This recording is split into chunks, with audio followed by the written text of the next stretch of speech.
Well, good morning again, Tamiya fans. It's pretty early on a Saturday. It's 6:05, and I've spoken about it before, but we actually own a little car yard, and as part of owning a small dealership, we drive all over the countryside looking for cars all the time.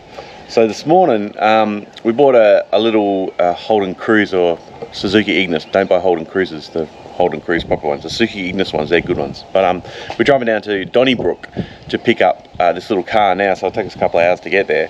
So what I like to do is go onto Facebook Marketplace and Gumtree and things like that, and look to see if there's any Tamiya cars in the country, because people don't drive to the country to pick them up. So there was one I found yesterday, which is like I think it was a DF02, and it just had offers. So I offered them 20 bucks, and they said you can have for 30 bucks. So I thought, beautiful. So they said, we'll leave you the address, just leave the money under the mat. So we're going to drive down now. It's actually in Bunbury, so we're going to go through that way to get there.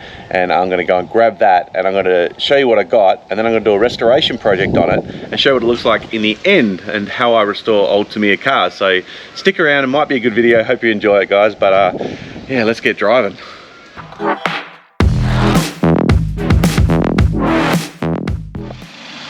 Well, I'm here, got my little cruise, and I can see the stuff behind the gate there. Look at that. Got my 30 bucks. Some people are so trusting, but I'm a trustworthy guy, so it's alright. There's a bit in there. Alright, we'll have a look when we get home. We'll be home in about 2.5 hours, I reckon. Yeah. The bag matches the car. Well, back home now, and it was about a 4.5 hour round trip. So we've got a little car for the yard, and I've got this bad boy. Let's see what we've got going on in here. So there's a couple of controllers. I don't know what they are. That has no value. No idea what that's from, but that's going in the bin.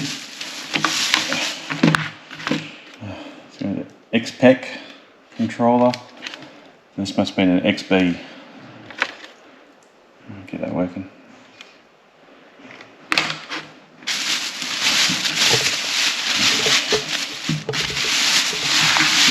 I think it's going to take a bit of work, but it'd be good to do a restoration project. Oh, DF02. Radio. Entry-level buggy. It's still fun.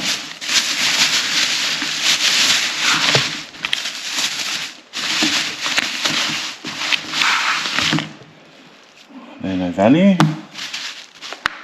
No value at all. I think they probably belong to that, so no idea what that is. They'll go in the bin.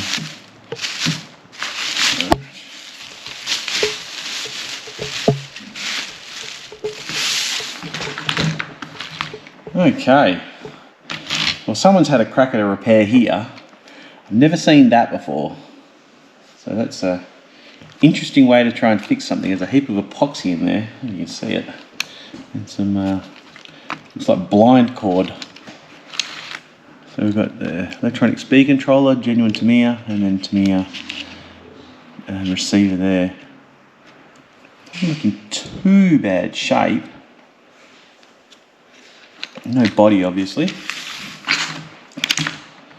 That's broken off there.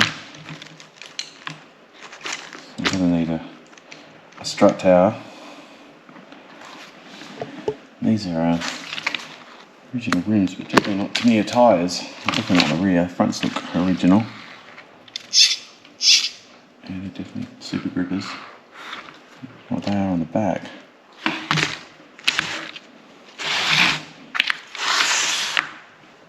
Yeah, that's real interesting. The oil-filled dampers, so that's good. Everything seems fairly complete. Nothing seems too broken. Definitely going to need to fix this. A new one of them, and a new one of them. This is missing all the front drive shafts. But someone's converted it to a two-wheel drive, so we're going to need the inboard joints, their shafts. Shouldn't be too hard to find that sort of stuff though. They're pretty common. I think a lot of this stuff's TTO1, I think, from memory. But we'll strip it all down and have a look at what we need, and I'll show you how I inspect when I'm doing my restorations. So it's the next day now, Sunday actually, which is nice, got a day off. What I'm going to do is just strip it all down and then work out exactly what bits I'm going to need. I'm going to show you where I find my manuals online and where I find the part numbers of the parts I'm going to need. So just having a real quick look, I'm going to need that part there, this strut tower at the back. If it's not too expensive, I'll probably just change bumpers and the tub and this sort of stuff. I can probably tidy a lot of these scratches and bits and pieces up. I can show you how I do that. So yeah, I'll start stripping it down and let's see what we got.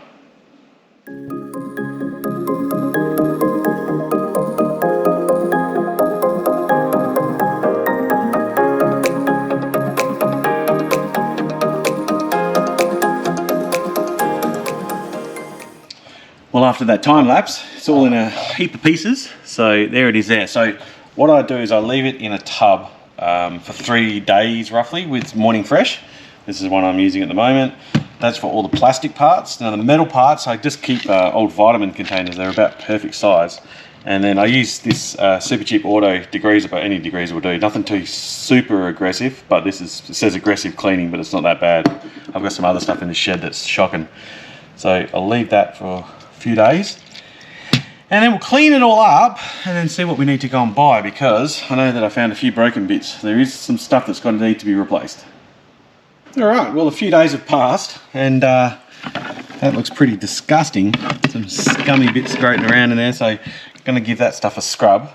This is the metal bits. Now I want to show you guys what I made. So I made this little piece here. You can see in the bottom, maybe through there, it's actually got some wire, some fly screen wire in there, and basically all I do is I tip out my my metal stuff into this, so it sort of catches it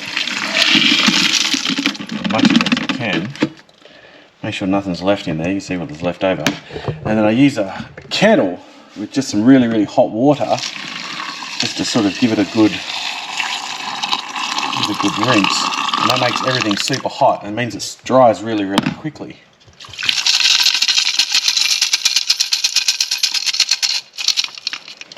I just tip it out here. I can just spread it out, and this stuff's really hot, and I will dry super fast. So give that a bit of a wipe over. I lost a spring, I think. Yeah, so it's not dry outside. Not moving up. So yeah, I can give that a clean up after, so that'll dry in a few minutes after being in that heat. Give that stuff a scrub and then go inside and work out what bits we actually need to buy. I'll take this out to my proper oil disposal area and get rid of that because that's gross. Okay, so these are my 3 main broken bits. So that's broken off there, so it's snapped off. So I need one of those. This hub's completely stripped out the threads on both sides. It was super glued, so I need one of those. And this is the steering link, so that's there. You can't glue this stuff. Don't even try. It's not going to last 2 minutes. It's best just to buy the replacement parts. So I'm going to show you where I'm going to get the manual from and what parts I'm going to have to order to get this thing back together. So I'll jump on the PC and I'll show you where to order the stuff and how to find the stuff. Okay, so here's the easiest thing to do. You just Google Tamiya manuals here, and it'll bring up the first one, which is the Tamiya US website, and it'll give you all the manual downloads, and you can just download them as PDFs. So I'm just going to open it up here. Here's all the manuals, and here's all the manuals that are listed. So I need four-wheel drive off-road models, and I have a DF02 gravel hound. There's one here, and that's going to open up the PDF. Now I'm just going to print this out, so I've got a hard copy to work with when I'm rebuilding the model, but you can use a screen if you want to. It's easier, I think, when you're trying to measure screws to see which is the correct screw to go into that part. But at the bottom, so right at the end of the manual, it's got all the list of all the spare parts. So here's all the parts trees that you're going to need.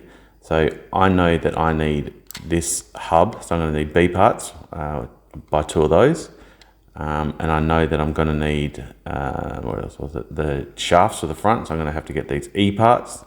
And that there is that front cover that's broken, so that's A parts I'm going to have to order. Now, you just zoom in, there's a little part number there, and you can use that part number. So if you just Google Tamiya 51075, 51075, it'll bring up the parts and where you can buy them. I got them from my local hobby shop, which is Ace Models. I had them all in stock.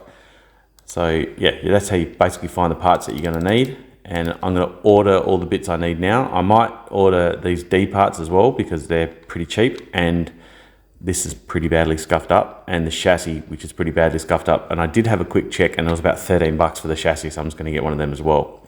So I'm going to also going to need the drive shafts for the front. So I'm going to order all them now, and then check back in and show you what I've got and put it all back together.